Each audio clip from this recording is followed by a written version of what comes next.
Matamgi Manipuri Wari channel asibu tabiriba khwai pumnamakpu taramna okchari ngasi amuk lawbirasi Thamoi Yaoramdre 13 suba tangka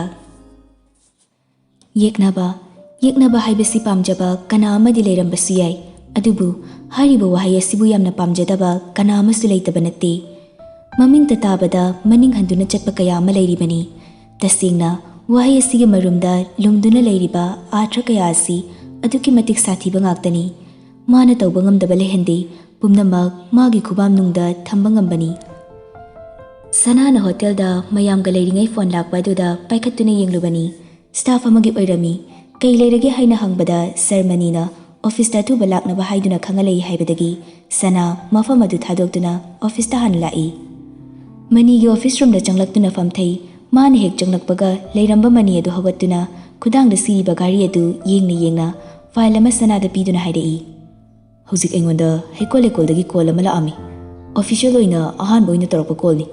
ningsing khundagi khoina logadoriba handicraft products singi matangda wari saba pami haidana hairi sana angak pasakfa mamaga loina na manide yengduna hanglai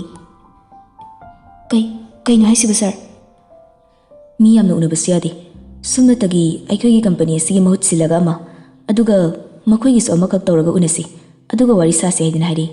Unafam spot to budi aikoi bu choose taw haiduna sahari Sir da madugi wafam hariba mido kanano Brazil gi secretary ni Maduda sir di kari pakum pibi gi bage makoi da insu yes aina khungkre Karigi haiba wahang asi kaino ai gyan tade makoi ga wina da bada aikoi da mangjaba mata leiba nate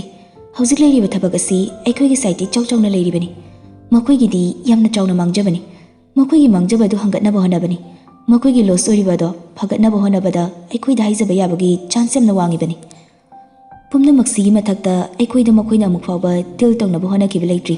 ngasi phawbada aikoi na seni hirama matada makoi ga paw phawna na ba hona kibilaitri masida makoi na hana paw phawrei basi makoi aikoi da gi kharasi thare aikoi da gi oijaba khara phangna ba hona re habise mayek singlabani aduga karigino sir na makoi ga aikoi ga una basida ayaba pibi khibisibo ai gyan taba ngamjadre Sanana hariba wadu taraga manina khumlai Jumi nangna haribadu adubu makoi se aikoi gi amna naknaba rival ni ngasi phawbagi oina aikoi ga makoi ga project amata da munabagi thabak tawdri paiba howdriba project amada manungda angamba tawduna munabani mapan thongna mukta munaba tawkhidri mapan thongna tawbase ai pamdi aduna makoi gi challenge se aina accept tawdabani but sir Sana only 15 minutes left aikoi gi hotel da ngaiduna leramani aina makoi ga unabagi nang boina thana ba haiduna khali aduna nang mafam du chalaga unarucho ningsing khun gi product singi matang da deal tawna bu hona raklabadi phajabi londa decline torongga dabani sana upai leite khudang gari du amuktang thangatuna yenglaga phamlam badagi hogatuna manida respect ama ulamnaga mafam adu thadoktuna ma chatkhre manina sanabu thawoina thabani changying ama khak mana sanada tawbani tawbagi di sanana hojikta hairam bangum Hekolekol da mana karigumba makalamatagi mari thamba pamdabani magi thangai sengna yeknabani aduna makoina mangjaba uraga madi harauna nokfam thokpani asigumba matang asida makoina mangwanda paw fawrei basi makoigi mating nibani nakoina bamongda somnana breden gi mama leimana paw matari madudi machanupa breden na manida call tawduna wari sari madugi sumathakta makoigi miga unaduna wari sakre haiba Pawasi tabada leimana mai hauna saukre Braden gi office tamna leima thabak pumba langthoklamlaga lai adubu mana lakpa matamdudadi Braden leramdre kadai da jatki haina hangbada ngasai jatkibadagi halaktri haiduna haibadagi mata singni hena sawali kaino mana khalise aina yade tawba haiba thabak asida mana thawoina aingonda tawrage haibagi mawongda tawrakli besi karigino aibu mana namdana sawali besi karigino aise magi mamani Mama amana haibada asukyamna thawoidaba aibu thawoidabasina ma kari oini haiba khangdabase hauzik mana aigi mayokta tawbagumna aina su magi mayokta kari tawba haibada yengba taridana leimana sauna haiba waduda mapurebana fathana ba honai leima tapthago mana tawribadu magi oiba maram ama leramgani maramdo hana mutang taksi aduga phajana tapna khanasi kari khanaba no tawba yaroi changba yaroi haidana khaduna thamliba sambal aduda thawoina changsin duna namkhaiduna chatpa dubu aibu una adumak yengduna leiro haibro ꯄꯨꯝꯅꯃꯛ ꯐꯥꯊꯕ ꯉꯝꯒꯅꯤ ꯑꯗꯨꯕꯨ ꯃꯅꯤꯒꯤ ꯃꯅꯥꯛ ꯅꯛꯈꯤꯕꯗꯨꯗꯤ ꯑꯩ ꯌꯦꯡꯗꯨꯅ ꯂꯩꯕ ꯉꯝꯃꯣꯏ ꯑꯩꯅ ꯆꯪꯕ ꯌꯥꯔꯣꯏ ꯍꯥꯏꯗꯅ ꯊꯤꯡꯉꯤꯕ ꯃꯐꯝ ꯑꯗꯨꯗ ꯃꯥꯅ ꯆꯪꯅꯕ ꯍꯣꯠꯅꯔꯤꯕ ꯀꯔꯤꯒꯤꯅꯣ ꯃꯁꯤꯅ ꯍꯥꯏꯕꯗꯤ ꯃꯥ ꯑꯩꯕꯨ ꯀꯔꯤꯁꯨ ꯎꯁꯤꯠꯇꯦ ꯍꯥꯏꯕ ꯅꯠꯇ꯭ꯔꯣ ꯃꯗꯨ ꯐꯖꯅ ꯍꯥꯟꯅ ꯃꯥ ꯂꯥꯛꯑꯒ ꯋꯥꯔꯤ ꯁꯥꯈꯤꯁꯦ ꯑꯗꯨꯒ ꯀꯩꯅꯣ ꯇꯧꯒꯗꯕꯗꯣ ꯇꯞꯅ ꯋꯥꯔꯤ ꯁꯥꯁꯤ ꯃꯥ ꯅꯨꯡꯉꯥꯏꯒꯅꯤ ꯑꯩꯅ ꯀꯔꯤ ꯇꯧꯔꯛꯄ ꯍꯥꯏꯕꯗꯣ ꯃꯥ ꯈꯪꯗ꯭ꯔꯦ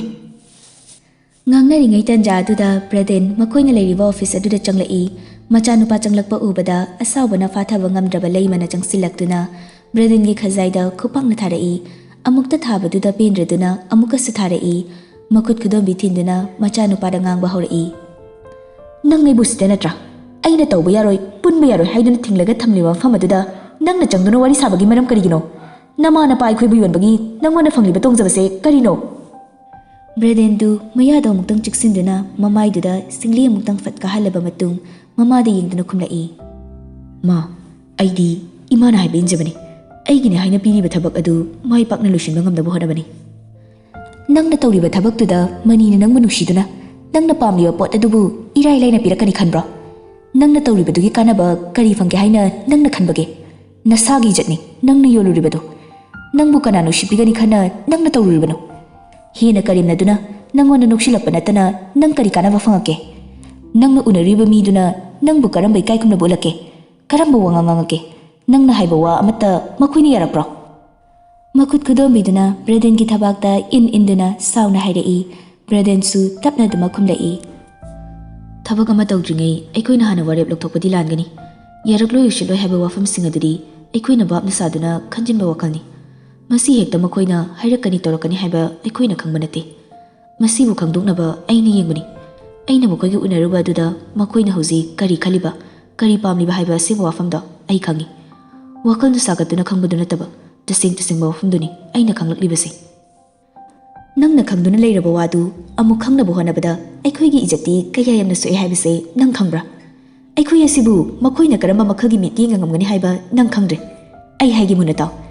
ꯍꯤꯔꯝ ꯑꯃꯠꯇꯗ ꯃꯈꯣꯏꯒ ꯑꯩꯈꯣꯏꯒ ꯑꯃꯨꯛꯇ ꯄꯨꯟꯈꯤꯕ ꯂꯩꯇ꯭ꯔꯤ ꯄꯨꯟꯒꯦ ꯍꯥꯏꯕꯁꯨ ꯈꯟꯅꯗꯦ ꯁꯣꯟꯊꯕ ꯃꯄꯥ ꯌꯦꯡꯗꯨꯅ ꯆꯣꯡꯁꯤꯟꯗꯨꯅ ꯃꯁꯥꯒꯤ ꯑꯣꯏꯖꯕ ꯂꯧꯅꯕꯅꯤ ꯂꯣꯟꯅ ꯊꯝꯅꯕ ꯑꯩꯈꯣꯏꯒꯤ ꯁꯣꯠꯊꯕ ꯃꯁꯛꯄꯨ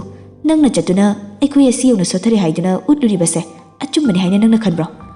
ꯑꯩꯈꯣꯏꯅ ꯋꯥꯕ ꯎꯔꯒ ꯀꯂꯛ ꯄꯦꯟꯗꯨꯅ ꯈꯨꯕꯥꯛ ꯈꯨꯗꯨꯅ ꯅꯣꯛꯀꯗꯕ ꯃꯤꯑꯣꯏꯁꯤꯡ ꯑꯗꯨꯗ ꯅꯪꯒꯤ ꯁꯣꯟꯊꯕ ꯅꯠꯇ ꯎꯠꯂꯨꯕ ꯃꯁꯤꯗ ꯑꯩ ꯅꯪꯕꯨ ꯑꯗꯨꯃꯛ ꯌꯦꯡꯗꯨꯅ ꯂꯩꯌꯨ ꯍꯥꯏꯕ꯭ꯔꯣ ꯀꯔꯤꯒꯤꯅꯣ ꯃꯈꯣꯏꯒ ꯑꯩꯈꯣꯏꯒ ꯑꯁꯤ ꯌꯧꯅ ꯌꯦꯛꯅꯕ ꯑꯃ ꯑꯣꯏꯔꯤꯕ ꯑꯩꯈꯣꯏꯅ ꯃꯈꯣꯏꯗ ꯀꯌꯥꯝ ꯂꯥꯜꯂꯨꯔꯒꯦ ꯀꯔꯤ ꯑꯀꯥꯏꯕ ꯇꯧꯔꯨꯔꯒꯦ ꯅꯠꯇ꯭ꯔꯒꯅ ꯃꯈꯣꯏꯅ ꯑꯩꯈꯣꯏꯗ ꯀꯔꯤ ꯑꯀꯥꯏꯕ ꯇꯧꯔꯛꯈ꯭ꯔꯒꯦ ꯀꯔꯤ ꯃꯔꯝꯒꯤꯅꯣ ꯑꯁꯤ ꯌꯧꯅ ꯅꯈꯣꯏꯅ ꯌꯦꯛꯅꯕ ꯑꯣꯏꯔꯤꯕ ꯕ꯭ꯔꯗꯦꯟꯅ ꯈꯣꯟ ꯋꯥꯡꯈꯠꯇꯨꯅ ꯃꯃꯥꯗ ꯍꯪꯂꯛꯏ ꯋꯥꯍꯪ ꯑꯗꯨꯗ ꯂꯩꯃ ꯃꯆꯥꯗ ꯁꯥꯎꯅ ꯑꯃꯨꯛꯇꯪ ꯌꯦꯡꯂꯝꯂꯒ ꯆꯪꯁꯤꯟꯗꯨꯅ ꯂꯩꯔꯤꯕ ꯕꯦꯒ ꯑꯗꯨ ꯂꯧꯔꯒ ꯄꯥꯎꯈꯨꯝ ꯑꯃꯠꯇ ꯄꯤꯔꯝꯗꯅ ꯀꯥ ꯑꯗꯨꯗꯒꯤ ꯊꯣꯛꯈ꯭ꯔꯦ ꯕ꯭ꯔꯗꯦꯟꯁꯨ ꯕ꯭ꯔꯗꯦꯟꯒꯤ ꯂꯦꯡꯖꯨꯝꯗ ꯄꯣꯞ ꯊꯥꯔꯝꯂꯒ ꯀꯥ ꯑꯗꯨꯗꯒꯤ ꯃꯥꯁꯨ ꯊꯣꯛꯈ꯭ꯔꯦ ꯕ꯭ꯔꯗꯦꯟ ꯆꯨꯝꯗ꯭ꯔꯤꯡ ꯑꯗꯨꯝ ꯂꯦꯞꯇꯨꯅ ꯂꯩꯍꯧꯔꯤ ꯁꯣꯝꯗꯅ ꯉꯝꯕ ꯊꯕꯛꯀꯤ ꯃꯔꯝꯗ ꯈꯪꯕꯁꯨ ꯍꯦꯟꯒꯠꯂꯛꯂꯤ ꯊꯕꯛꯀꯤ ꯃꯇꯥꯡꯗ ꯅꯣꯂꯦꯖ ꯍꯦꯟꯒꯠꯂꯛꯄꯒ ꯏꯔꯣꯏꯅꯅ ꯁꯅꯥꯒꯤ ꯃꯔꯝꯗ ꯈꯪꯅꯕ ꯍꯣꯠꯅꯕꯁꯨ ꯍꯦꯟꯒꯠꯂꯛꯏ ꯃꯥꯒꯤ ꯃꯑꯣꯡ ꯑꯃꯃꯨꯛ ꯆꯦꯟꯖ ꯇꯧꯔꯤ ꯍꯥꯟꯅ ꯁꯅꯥꯗ ꯆꯩꯗꯣꯏꯒꯤ ꯉꯥꯡꯗꯣꯏꯒꯤꯒ ꯇꯧꯕ ꯃꯑꯣꯡꯗꯨ ꯑꯃꯨꯛ ꯍꯟꯖꯤꯜꯂꯤ ꯃꯔꯛ ꯑꯃ ꯑꯃꯨꯛ ꯅꯣꯔꯃꯦꯜ ꯑꯣꯏꯕ ꯃꯑꯣꯡ ꯎꯠꯂꯝꯂꯕꯅꯤ ꯑꯗꯨꯕꯨ ꯍꯧꯖꯤꯛꯅ ꯏꯁꯧ ꯌꯥꯝꯅ ꯂꯥꯡꯖꯅꯤꯡꯕ ꯑꯃꯒꯨꯝꯅ ꯆꯩꯗꯣꯏꯒꯤ ꯇꯧꯂꯩ ꯀꯣꯐꯤ ꯑꯃꯇ ꯊꯛꯁꯤꯗꯅ ꯆꯦ ꯆꯥꯡ ꯈꯔ ꯌꯦꯡꯂꯝꯕꯗꯒꯤ ꯉꯝꯕꯅ ꯍꯥꯏꯔꯛꯄꯅꯤ ꯁꯅꯥꯁꯨ ꯇꯧꯔꯝꯕ ꯑꯗꯨ ꯂꯦꯞꯂꯒ ꯍꯧꯒꯠꯇꯨꯅ ꯆꯠꯄ ꯍꯧꯕꯒ ꯉꯝꯕꯅ ꯑꯃꯨꯛ ꯈꯥꯝꯃꯛꯏ ꯉꯥꯏꯈꯣ ꯀꯩ ꯍꯥꯏꯒꯦ ꯁꯥꯔ ꯈꯨꯃꯝꯗꯅ ꯆꯠꯂꯤꯗꯣ ꯀꯩꯒꯤꯅꯣ ꯀꯩꯕꯨꯅꯣ ꯁꯥꯔ ꯅꯪꯉꯣꯟꯗ ꯑꯩꯅ ꯀꯣꯐꯤ ꯊꯛꯁꯦ ꯍꯥꯏꯕꯗꯨꯗ ꯅꯪꯅ ꯀꯔꯤꯝꯇ ꯈꯨꯝꯂꯝꯗꯅ ꯍꯧꯒꯠꯂꯒ ꯆꯠꯂꯤꯗꯣ ꯀꯔꯤꯒꯤꯅꯣ ꯍꯥꯏꯕ ꯀꯣꯐꯤ ꯂꯧꯕ ꯆꯠꯄꯅꯤ ꯁꯥꯔ ꯅꯪ ꯑꯗꯨ ꯂꯧꯔꯨꯔꯒꯦ ꯊꯛꯁꯦ ꯍꯥꯏꯔꯒ ꯆꯠꯄ ꯌꯥꯗ꯭ꯔꯣ ꯂꯧꯔꯨꯈꯤꯒꯦ ꯁꯥꯔ ꯁꯅꯥꯗꯨ ꯀꯣꯐꯤ ꯂꯧꯕ ꯊꯧꯔꯛꯏ ꯆꯠꯅ ꯃꯆꯤꯟ ꯇꯨꯝꯊꯣꯛꯇꯨꯅ ꯏꯁꯧ ꯂꯥꯡꯉꯤ ꯃꯊꯟꯇ ꯉꯥꯎꯕ꯭ꯔꯁꯨ ꯉꯥꯎꯗ ꯁꯣꯅꯣ ꯆꯨꯕ꯭ꯔꯁꯨ ꯆꯨꯗ ꯄꯨꯔꯥ ꯃꯤ ꯃꯈꯜ ꯑꯃꯅꯤ ꯀꯔꯝꯕ ꯄ꯭ꯂꯥꯅꯦꯠꯇꯒꯤ ꯂꯥꯛꯏꯅꯣ ꯈꯪꯗꯦꯅꯦ ꯍꯦꯛ ꯂꯥꯛꯄꯗꯒꯤ ꯍꯣꯔꯦꯟ ꯍꯟꯕ ꯐꯥꯎꯕ ꯏꯁꯧ ꯑꯗꯨꯝ ꯂꯥꯡꯉꯒ ꯂꯩꯕ ꯃꯤꯁꯤꯕꯨ ꯀꯔꯝꯕ ꯃꯈꯜꯒꯤ ꯖꯤꯕꯅꯣ ꯈꯪꯗꯦꯅꯦ ꯐꯖꯅ ꯍꯥꯏꯕ ꯌꯥꯕ ꯋꯥꯁꯨ ꯏꯁꯧ ꯇꯞꯅ ꯍꯥꯏꯕ ꯌꯥꯕ ꯋꯥꯁꯨ ꯁꯧ ꯍꯦꯛꯇ ꯂꯥꯡꯗꯨꯅ ꯃꯅꯦꯝꯕꯣꯛ ꯐꯠꯇꯕꯤ ꯌꯥꯝ ꯃꯥꯜꯂꯤ ꯀꯣꯛꯐꯥ ꯍꯥꯏꯁꯤꯅꯤ ꯉꯝꯕꯁꯨ ꯁꯅꯥꯅ ꯊꯣꯛꯈꯤꯕꯒ ꯃꯆꯤꯟꯗꯨ ꯆꯤꯡꯗꯨꯅ ꯅꯣꯛꯂꯒ ꯂꯩ ꯃꯥꯅ ꯑꯗꯨꯝꯅ ꯂꯩꯔꯤꯉꯩ ꯁꯅꯥꯒꯤ ꯇꯦꯕꯜꯗ ꯊꯝꯂꯝꯕ ꯐꯣꯟ ꯑꯗꯨ ꯔꯤꯡ ꯈꯤꯡꯂꯛꯄ ꯑꯗꯨꯗ ꯉꯝꯕꯅ ꯂꯧꯈꯠꯇꯨꯅ ꯌꯦꯡꯂꯨꯏ ꯃꯥꯏ ꯍꯦꯕꯤ ꯍꯥꯏꯅ ꯁꯦꯐ ꯇꯧꯏ ꯁꯦꯐ ꯇꯧꯔꯝꯂꯤꯕ ꯃꯤꯡ ꯑꯗꯨ ꯎꯕꯗ ꯉꯝꯕ ꯃꯃꯤꯠ ꯃꯅꯥ ꯂꯧꯊꯣꯛꯇꯨꯅ ꯌꯦꯡꯉꯤ ꯑꯗꯨꯒ ꯐꯣꯟ ꯑꯗꯨ ꯑꯣꯛꯄꯒꯤ ꯃꯍꯨꯠ ꯑꯣꯏꯅ ꯀꯛꯊꯠꯂꯤ ꯑꯗꯨꯕꯨ ꯅꯝꯕꯔ ꯑꯗꯨ ꯑꯃꯨꯛꯀꯁꯨ ꯍꯟꯖꯤꯟꯗꯨꯅ call ꯇꯧꯁꯤꯜꯂꯛꯏ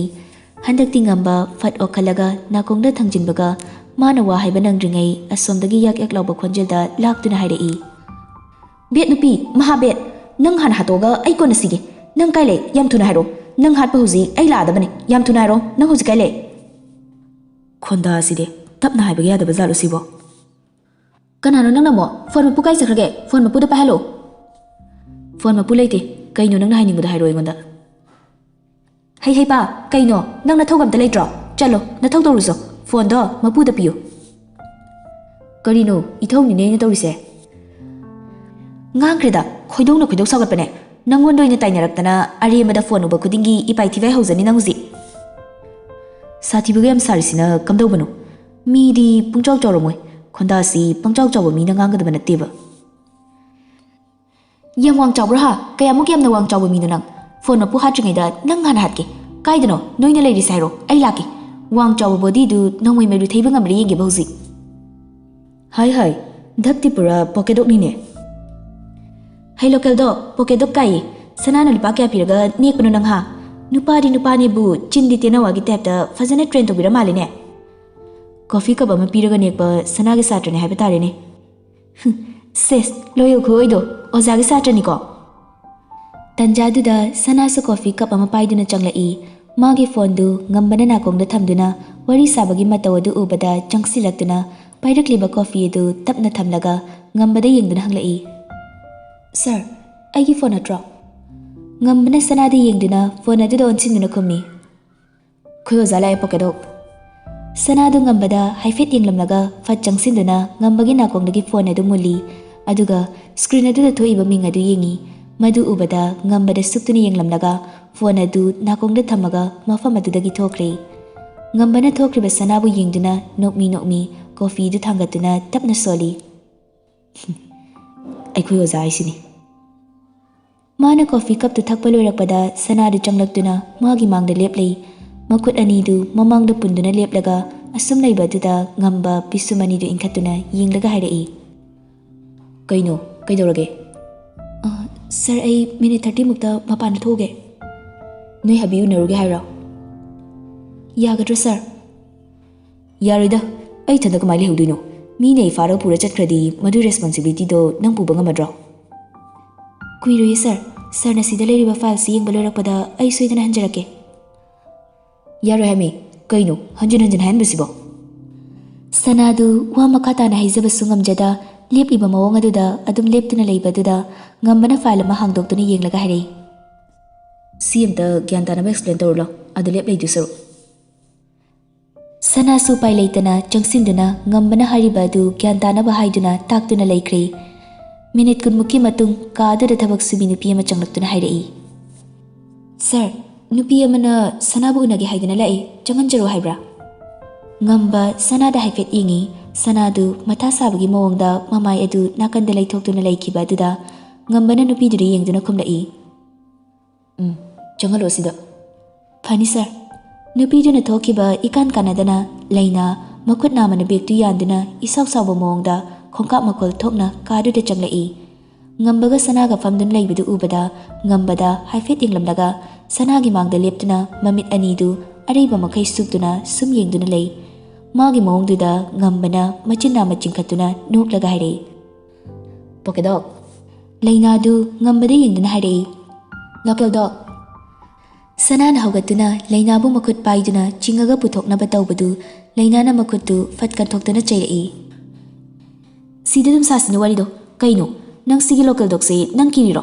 mana karide helage nang se farasu fatrasu magi ozara tro satra mabu ozana kibasibu hongna bathabuklo. Laina lao asomda thoro.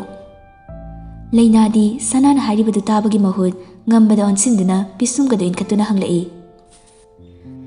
Nang na sugyamna afaw sarise kaigino nang na koi sanada sugyamna yengsilise kaigino ba afaw sabamdi irei leitradana nang na sanada saraga akan sarise kaigino nang naga dumain tawraga nang se yam kale kaina khanjariro. Sanadi mamit manabu chap yungi ngambadi masadu sofa da punna ngathaduna makhongdu amagi mathakta amalong khattuna noki kari suthok sadaba mawongda lainadi yengduna lei magi matawduda hena sabu mataw uttuna lainana hare. Adumainagi yengaga hekta lushimba yaba nate khango ꯑꯩꯅ ꯍꯪꯉꯤꯕ ꯋꯥꯁꯦ ꯈꯨꯝꯗꯕ ꯌꯥꯔꯣꯏ ꯈꯨꯝꯃꯨ ꯅꯪ ꯑꯩꯈꯣꯏ ꯁꯅꯥꯗ ꯀꯩ ꯅꯨꯡꯉꯥꯏꯇꯕ ꯂꯩꯒꯦ ꯅꯪꯅꯁꯨ ꯌꯥꯝꯅ ꯃꯉꯣꯟꯗ ꯌꯦꯡꯁꯤꯜꯂꯤꯁꯦ ꯄꯣꯀꯦꯗꯣꯛ ꯑꯣꯏꯔꯝꯗ꯭ꯔꯦꯅꯦ ꯁꯤꯗꯤ ꯄꯨꯔꯥ ꯃꯈꯜ ꯑꯃ ꯑꯣꯏꯔꯝꯃꯤꯅꯦ ꯅꯪꯁꯨ ꯂꯣꯀꯦꯜ ꯗꯣꯛꯇꯤ ꯑꯣꯏꯔꯝꯗ꯭ꯔꯦ ꯑꯇꯣꯞꯄ ꯄ꯭ꯂꯥꯅꯦꯠꯇꯒꯤ ꯂꯥꯛꯄ ꯑꯦꯂꯦꯟꯗꯧꯅ ꯇꯧꯕ ꯑꯃ ꯑꯣꯏꯔꯝꯃꯤ ꯑꯦ ꯀꯔꯤ ꯑꯩꯕꯨ ꯑꯦꯂꯦꯟ ꯑꯦꯂꯦꯟꯕꯨ ꯑꯣꯏꯔꯤꯕꯗꯣ ꯈꯔ ꯐꯔꯕꯅꯤ ꯑꯩꯈꯣꯏꯒꯤ ꯑꯥꯔꯠꯁꯤꯗ ꯅꯪꯒ ꯀꯝꯃ꯭ꯌꯨꯅꯤꯀꯦꯠ ꯇꯧꯕ ꯉꯝꯕ ꯀꯅꯥꯝꯇ ꯂꯩꯇꯦ ꯑꯗꯨꯅ ꯅꯪ ꯅꯁꯥꯒꯤ ꯄ꯭ꯂꯥꯅꯦꯠꯇ ꯍꯜꯂꯒ ꯅꯈꯣꯏꯒꯤ ꯑꯣꯏꯕ ꯁꯪꯁꯥꯔꯗꯨꯗ ꯂꯩꯔꯨꯔꯣ ꯁ꯭ꯋꯥꯏꯗ ꯁꯨꯝ ꯀꯨꯏꯅ ꯂꯩꯔꯕꯗꯤ ꯅꯪ ꯑꯩꯅ ꯖꯥꯖ ꯇꯧꯔꯛꯄꯁꯨ ꯌꯥꯏ ꯑꯗꯨꯒ ꯅꯪꯅ ꯈꯪꯒꯗꯕ ꯑꯃꯅ ꯑꯩꯗꯤ ꯁꯅꯥꯒꯨꯝꯅ ꯑꯁꯥꯎꯕ ꯀꯟꯇ꯭ꯔꯣꯜ ꯇꯧꯕ ꯉꯝꯕ ꯃꯤꯗꯥ ꯅꯠꯇꯦ ꯈꯪꯉꯣ